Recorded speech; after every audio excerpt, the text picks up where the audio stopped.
Hai teman-teman, pada video kali ini kami akan menjelaskan tentang pandangan behaviorisme tentang belajar. Nah, sebelumnya teman-teman, apa yang kalian ketahui tentang behaviorisme dan belajar? Langsung saja, behaviorisme merupakan aliran perilaku, sedangkan belajar merupakan suatu proses perubahan perilaku. Perubahan perilaku tersebut dapat berupa perilaku yang tampak atau overt behavior maupun perilaku yang tidak tampak atau innate behavior. Contoh dari perilaku yang tampak yaitu ketika kita menulis, membaca, memasak, dan lain-lain. Sedangkan contoh perilaku yang tidak tampak adalah ketika kita berpikir, bernalar, kemudian berhayal, dan lain-lain.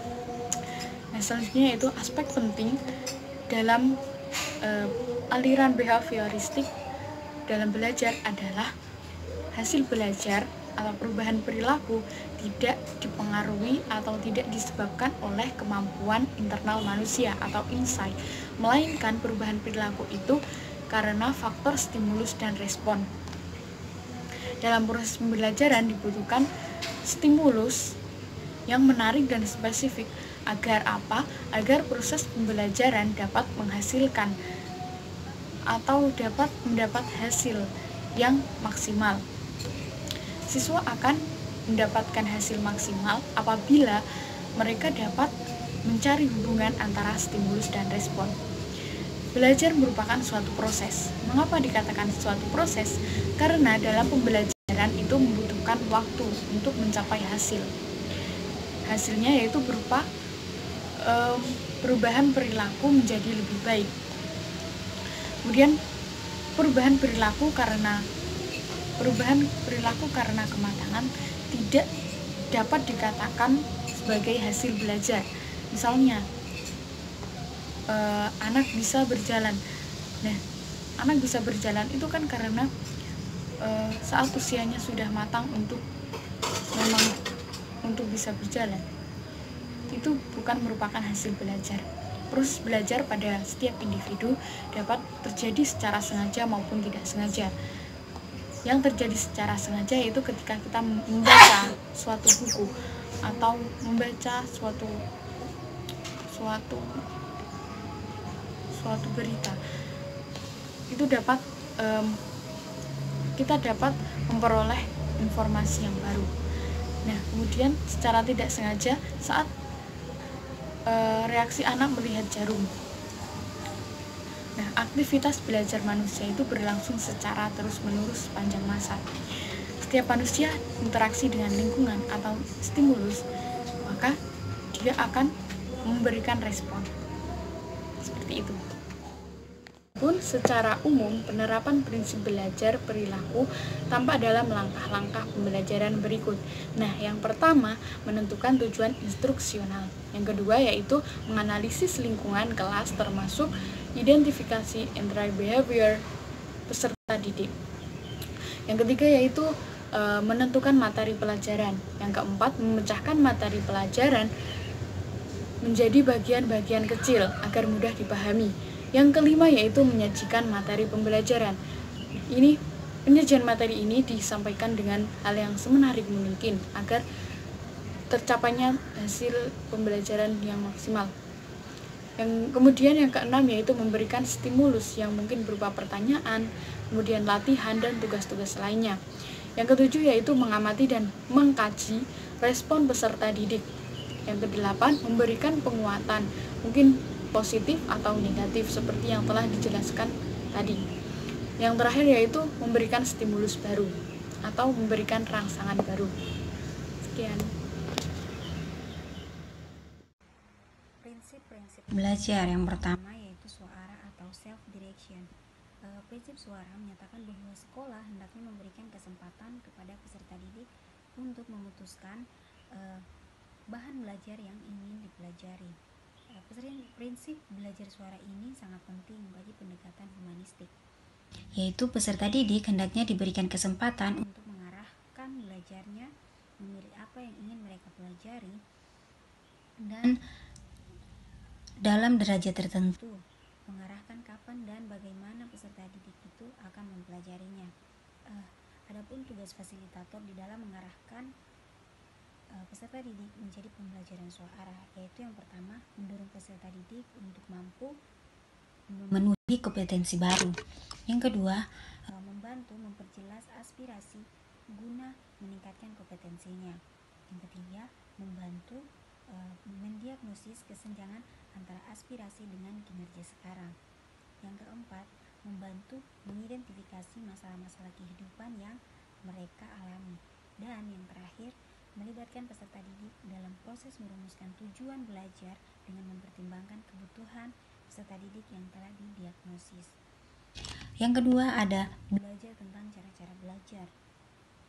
Prinsip kedua dalam pendekatan humanistik adalah bahwa sekolah hendaknya menghasilkan anak-anak yang secara terus-menerus menunjukkan keinginannya untuk belajar dan mengetahui cara-cara belajar. Tugas sekolah adalah membuat anak ingin belajar dengan tujuan yang eksplisit. Adapun tugas fasilitator dalam membantu peserta didik mengetahui cara-cara belajar, yaitu pertama, memotivasi peserta didik mempelajari tugas-tugas belajar yang telah dirancang bersama. Yang kedua, membantu merancang pengalaman belajar, memilih bahan belajar dan metode belajar, dan melibatkan peserta didik dalam pembuatan keputusan bersama. Dan yang ketiga ada evaluasi diri atau self-evaluation. Evaluasi diri merupakan persyarat bagi perkembangan kemandirian dalam peserta didik belajar. Tugas kita sebagai fasilitator di dalam kegiatan evaluasi diri pada peserta didik ini yaitu yang pertama, melibatkan peserta didik dalam mengembangkan kriteria kinerja dan metode dalam mengukur kemajuan belajarnya. Yang kedua, membantu mengembangkan dan menerapkan prosedur evaluasi kemajuan belajar. Yang keempat, pentingnya perasaan atau importance of feeling. Ya, dalam ini perasaan ini tugas kita sebagai fasilitator yaitu di dalam mengembangkan perasaan positif pada peserta didik terhadap pembelajaran. Pertama, kita membantu peserta didik menggunakan pengalamannya sendiri sebagai sumber belajar dengan menggunakan teknik seperti diskusi, permainan peran, studi kasus, dan sejenisnya. Yang kedua, menyampaikan isi pembelajaran berdasarkan sumber-sumber belajar yang sesuai dengan tingkat pengalaman peserta didik. Dan yang ketiga, membantu menerapkan hasil belajar ke dalam dunia nyata atau transfer of learning. Hal ini akan membuat belajar lebih bermakna dan terpadu. Dan yang kelima yaitu bebas dari ancaman. Jadi kita harus membuat suasana yang peserta didik rasa itu tidak ada ancaman dalam proses belajar mengajar mereka, dalam proses mereka belajar. Jadi tugas kita sebagai fasilitator dalam proses belajar yaitu yang bebas dari ancaman, yaitu pertama, menciptakan kondisi fisik yang menyenangkan seperti menciptakan lingkungan belajar yang menyenangkan, yang nyaman bagi peserta didik. Nah, seperti tempat duduk, ventilasi, lampu, kondusif untuk terciptanya interaksi antar peserta didik. Nah, yang kedua, memandang bahwa setiap peserta didik merupakan pribadi yang bermanfaat dan menghormati perasaan dan gagasan-gagasan mereka semua. Jadi kita tidak memilih kasih dalam mendidik peserta didik kita. Yang ketiga yaitu membangun hubungan saling membantu antar peserta didik dengan mengembangkan kegiatan-kegiatan yang bersifat kooperatif dan mencegah adanya persaingan dan saling memberikan penilaian. Pembelajaran menurut aliran humanistik. Pembelajaran humanistik sebenarnya lebih dipengaruhi oleh pandangan filsafat pendidikan humanisme, yaitu sangat mementingkan adanya rasa kemerdekaan dan tanggung jawab. Jika seseorang mampu mengaktualisasikan dirinya dengan bebas tanpa karena tekanan lingkungan, ia akan mencapai kesejahteraan. Maka tujuan pendidikan adalah untuk memanusiakan manusia agar manusia tersebut mampu mengaktualisasikan diri sebaik-baiknya. Pembelajaran humanistik cenderung mendorong anak untuk berpikir induktif karena mementingkan faktor pengalaman dan keterlibatan aktif dalam proses belajar. Yang pertama, fungsi pendidik. Fungsi pendidik di sini yaitu sebagai fasilitator belajar. Yang pertama, menciptakan iklim belajar. Menciptakan iklim belajar yaitu menciptakan lingkungan belajar yang dapat mempengaruhi aktivitas belajar peserta didik. Di dalam aktivitas belajar kelompok, lingkungan fisik memerlukan kondisi yang menyenangkan. Aspek lain yang perlu diperhatikan di dalam menciptakan lingkungan belajar adalah bahwa aktivitas belajar yang efektif memerlukan adanya kekayaan sumber daya dan kemudahan di dalam memperoleh sumber daya tersebut, baik sumber daya manusia maupun bukan manusia. Yang kedua yaitu persiapan sarana dan kegiatan belajar. Pemberitahuan kegiatan belajar yang disampaikan kepada peserta didik akan memberikan dampak positif terhadap iklim belajar apabila tampilan pemberitahuan tersebut mampu memberikan semangat dan cita rasa serta harapan kepada peserta didik. Dalam kegiatan awal pembelajaran, peserta didik perlu dilibatkan di dalam berbagai kegiatan, misalnya ikut serta menyiapkan sarana belajar seperti penempatan OHP, LCD, komputer, dan sejenisnya. Nah, cara seperti ini dapat menimbulkan semangat belajar pada peserta didik. Yang ketiga, pengaturan lingkungan. Sebelum kegiatan belajar mengajar dimulai, lingkungan fisik hendaknya ditata sehingga tampak menyenangkan. Nah, misalnya meja dan kursi disusun dalam bentuk tapal kuda, lingkaran kecil, setengah lingkaran, dan sejenisnya, atau sesuai dengan keinginan dari peserta didik, nyamannya seperti apa, atau pendidik. Yang keempat, pembukaan pembelajaran. Ada beberapa hal yang dapat dilakukan oleh pendidik dalam menciptakan iklim belajar yang kondusif. Pada kegiatan diskusi misalnya, dalam pembukaan pembelajaran dapat dijadikan forum untuk saling berkenalan antara peserta didik dengan peserta didik atau peserta didik dengan pendidik. Yang kelima yaitu membangun suasana kebersamaan. Membangun kebersamaan peserta didik di dalam kelompok adalah gampang-gampang susah. Lebih pada awal kegiatan pembelajaran.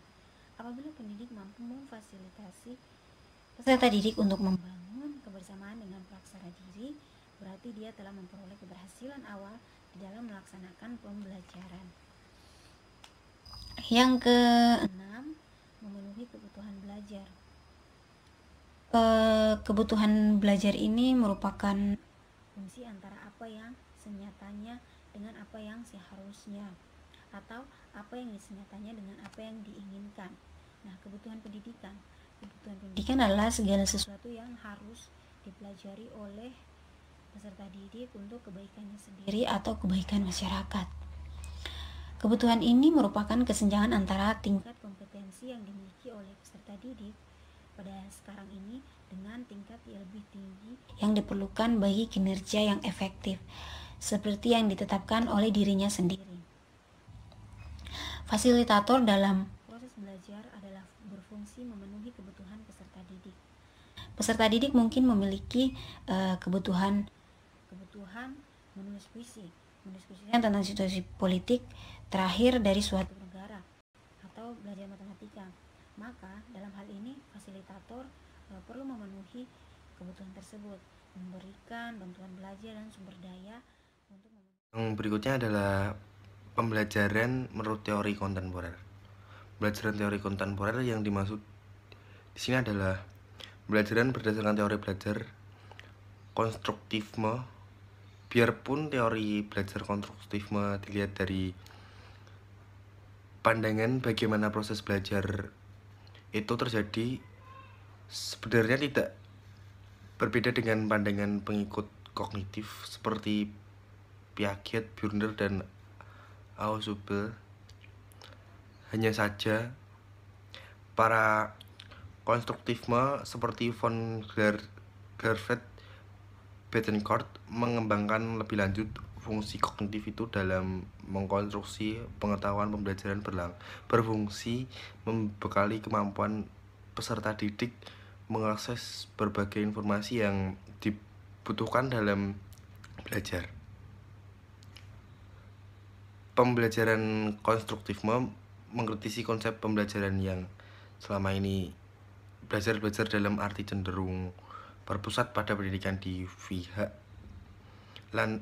lain cenderung berpusat pada subjek belajar. Karena konstruktivisme berpegang kepada pandangan keaktifan peserta didik dalam mengkonstruksi pengetahuan berdasarkan interaksi dalam pengalaman belajar yang diperoleh. Model pembelajaran yang dikembangkan berdasarkan teori konstruktivisme yang cukup terkenal sekarang ialah pengembangan kuantum. Konstruktivisme yang cukup terkenal sekarang ialah pembelajaran pengertian kuantum teaching, mencakup dan dapat dipahami melalui 3 hal, yaitu kuantum mempercepat belajar dan fasilitas. Kuantum berarti interaksi yang berarti mengubah energi menjadi cahaya. Teaching berarti pengajaran, kemudian diartikan sebagai pembelajaran untuk mengalihkan kesan dominasi tugas pendidik terhadap peserta didik dan memberikan pengakuan lebih terhadap kemampuan peserta didik untuk belajar dengan bantuan dan membimbing pendidik. Jadi quantum teaching atau pembelajaran kuantum adalah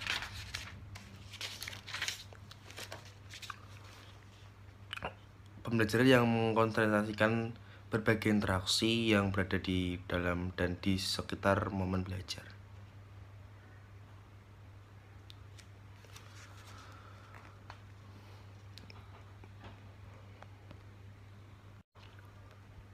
Prinsip-prinsip yang digunakan dalam pembelajaran kuantum terdiri dari 5 macam, yaitu 1. Segala berbicara, 2. Segalanya bertujuan, 3. Pengalaman sebelum pemberian nama, 4. Akui setiap usaha, 5. Jika layak dipelajari maka layak pula dirayakan. Segalanya berbicara. Prinsip segalanya berbicara mengandung pengertian bahwa segala suatu di ruang kelas berbicara mengirim pesan tentang belajar dari lingkungan kelas hingga bahasa tubuh pendidikan. Dari kertas yang dibagikan sehingga rancangan pelajaran, setiap detail menggambarkan suatu tentang diri dan sikap pendidik terhadap hal mengajar dan belajar. Menurut De Porter, lingkungan kelas bertaburan isyarat dan secara sadar atau tidak para peserta didik mengikuti isyarat tersebut. Segalanya bertujuan. Prinsip segalanya bertujuan berarti bahwa semua upaya yang dilakukan pendidik dalam mengubah kelas mempunyai tujuan, yaitu agar peserta didik dapat belajar secara optimal untuk mencapai prestasi tinggi. Model pembelajaran kuantum mengambil bentuk hampir sama dengan sebuah simfoni yang membangun unsur-unsur pembentukan simfoni menjadi 2 kategori, yaitu konteks adalah kondisi yang disiapkan sebagai penyelenggara pembelajaran, yaitu berkualitas berdasarkan kerangka pembelajaran kuantum. Penyiapan kondisi dimaksud meliputi orkestra landasan yang dikokoh dilakukan melalui pembuatan parameter dan pedoman yang jelas untuk diikuti peserta didik, misalnya tujuan, prinsip, keyakinan, prosedur, dan kebijakan. Sekian dari saya. Lebih lanjutnya bisa cek di PowerPoint. Assalamualaikum, hai teman-teman. Saya di sini akan mencoba menjelaskan tentang teori operant conditioning, modeling, dan observation learning. Sebelumnya, teman-teman udah pada tahu belum nih tokoh siapakah yang mengembangkan tentang teori operant conditioning ini? Tentunya belum tahu kan ya. Saya di sini akan mencoba menjelaskannya. Tokoh itu bernama Frederick Skinner pada tahun 1904 sampai 1990-an. Skinner ini beranggapan bahwa manusia itu seperti mesin, di mana itu manusia bertindak secara teratur dan dapat diramalkan responnya terhadap stimulus yang datang dari luar. Skinner berbeda pendapat dengan Pavlov, di mana Pavlov mempelajari tentang gerak refleks dan Skinner ini mempelajari tentang gerak non-refleks. Dalam teori ini Skinner bereksperimen yang dinamakan dengan Skinner box. Dalam eksperimen ini Skinner menggunakan box, makanan yang telah dibungkus, dan aliran listrik di lantainya dan lampu di dalamnya. Skinner menggunakan binatang tikus yang sedang lapar karena Skinner ingin membuktikan bagaimana semangat tikus ini untuk mendapatkan makanan di dalam kotak tersebut yang lantainya telah dialiri grill listrik. Untuk itu dapat diimplementasikan dalam dunia nyata, dalam dunia pembelajaran. Contohnya itu di mana seorang guru atau dosen memberikan semangat kepada mahasiswanya agar mahasiswanya itu dapat mendapatkan nilai tertinggi di kelasnya. Dengan itu dosen memberikan iming-iming sebuah hadiah yang akan diberikan kepada mahasiswa atau siswanya yang mendapatkan nilai tertinggi. Dengan demikian, siswa itu akan berlomba-lomba untuk mendapatkan nilai tertinggi dalam kelasnya agar mendapatkan apresiasi dari dosen atau guru tersebut. Contoh lainnya yaitu dimana misalnya saya sendiri, saya ingin mendapatkan nilai yang tinggi dalam kelas agar saya bisa lulus dengan nilai yang baik, maka saya harus menanamkan pada diri saya semangat yang tinggi untuk berusaha mendapatkan nilai tersebut agar saya mendapatkan nilai tertinggi dan lulus dengan nilai terbaik. Seperti itu aplikasi atau implementasinya dalam dunia pembelajaran. Untuk yang kedua adalah modeling dan observational learning. Modeling dan observational learning ini dikembangkan oleh Bandura. Bandura menganggap bahwa mahasiswa atau siswa dalam pembelajarannya itu tidak hanya membutuhkan motivasi, dorongan, dan semangat saja. Karena mahasiswa itu membutuhkan modeling atau peniru, contoh yang harus dia tiru dalam pembelajarannya untuk mempraktekannya dalam kehidupan sehari-hari. Dalam hal ini, Bandura itu mengembangkan 4 modeling. Yang pertama yaitu perhatian, di mana seorang guru yang harus mendapatkan perhatian dari murid-muridnya dalam pembelajaran. Yang kedua yaitu retensi, di mana seorang guru telah mendapatkan perhatian dari murid-muridnya dan seorang guru ini harus mempraktekkan atau harus mencontohkan hal yang baik untuk muridnya mencontoh dalam pembelajaran tersebut. Yang ketiga adalah reproduksi. Reproduksi itu dimana seorang guru telah mencontohkan hal tersebut pada muridnya. Contohnya, seorang guru mengajarkan bagaimana cara yang baik dalam mendongeng. Setelah itu akan dicontoh, akan ditirukan oleh muridnya bagaimana cara mendongeng yang baik di depan kelas. Untuk yang keempat yaitu motivasi. Setelah siswa atau mahasiswa melihat hal tersebut, menurut mereka itu hal yang baik, maka itu akan ditanamkan pada diri mereka dan mereka akan mencontoh hal tersebut dalam kehidupan nyata untuk mempraktekannya, untuk mengajarinya kepada teman-teman yang lainnya. Selamat malam, salam sejahtera untuk kita semuanya. Semoga kita selalu dalam lindungan Yang Maha Kuasa. Perkenalkan, nama saya adalah Ilham Tri Andrianto. Saya dari Fakultas Ekonomi Universitas Negeri Semarang. Pada kesempatan malam hari ini, saya akan sedikit menjelaskan kepada teman-teman semuanya mengenai teori pembelajaran yang terkhusus pada aliran kognitif. Oke, langsung saja kita akan masuk ke pengertian dari aliran kognitif. Pengertian umum dari aliran kognitif adalah aliran yang lebih mementingkan proses belajar ketimbang hasil yang diterima. Jika kita tilik lebih jauh, sudah pasti akan banyak elemen yang mencetuskan pro maupun kontra terhadap aliran tersebut. Saya akan ambil contoh yang pro. Seorang Menteri Pendidikan saat ini, Mas Menteri Nadiem Makarim, pernah mengeluarkan statement bahwa yang dicari pada dunia kerja itu adalah mereka yang nilainya ada pada kisaran 3 sampai 3,5. Karena apa? Karena biasanya mereka yang mendapatkan nilai tersebut dalam prosesnya pasti akan dibarengi dengan pelatihan soft skill. Apa maksud dari pelatihan soft skill? Maksud ini adalah mereka juga ikut berbagai organisasi, entah itu di luar kampus maupun di dalam kampus. Karena sejatinya soft skill itu penting dalam dunia kerja maupun dunia sosial. Lalu kita akan ambil contoh mereka yang kontra. Mungkin kebanyakan sudah pasti akan kontra. Karena apa? Karena dalam bidang akademik, nilai itu adalah yang paling penting atau segalanya. Bayangkan jika dalam ijazah itu tidak ada nilai, apakah kamu akan diterima kerja? Tentu tidak, karena yang dilihat dari mereka para perusahaan itu adalah nilai yang ada pada ijazah kalian.